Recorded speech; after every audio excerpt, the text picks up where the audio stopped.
Thank you, ma'am. Meanwhile, as Hurricane Arthur passed our area, it created a memorable day at the beach for some. 6-foot waves crashed into the beaches. Can you imagine? WJCL's Nick Notario spent the day in the water to find out what the waves were like. He continues our team coverage live from Tybee. We know you got in the water today, Nick. What were those waves like?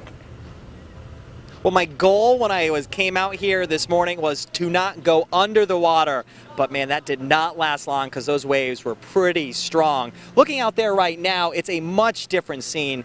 It's a lot calmer, even though there's still a lot of people here. They're in the water, but it's a much different experience. But for those who came out and experienced those high, big, powerful waves, they say it was well worth the trip. This wasn't your typical beach day. 6-foot waves crashed onto Tybee Island's beach Thursday. This is all because of Hurricane Arthur. North Carolina is bracing for impact, but the hurricane stayed far enough away from Georgia to avoid damage.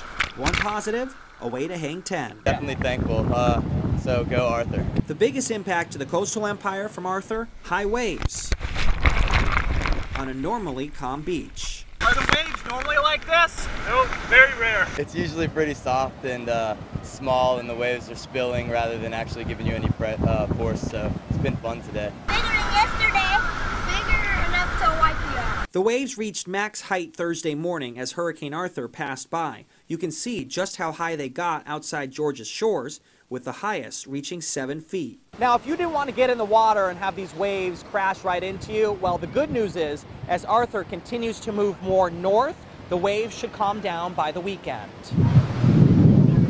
A yellow flag flew by lifeguard stands Thursday, showing the increased hazard warning. But the only threat beachgoers had to contend with was keeping balance as the waves came crashing in.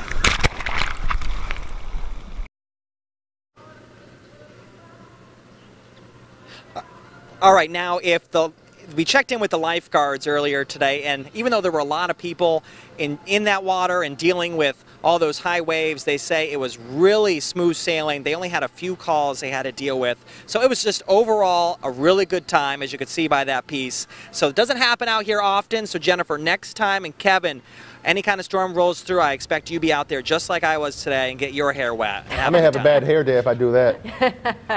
Oh yeah, Kevin, you're going to have a real bad hair day. Yeah, me too. I'll wear one of those bathing caps with like petunias on it or something. Thanks, Nick.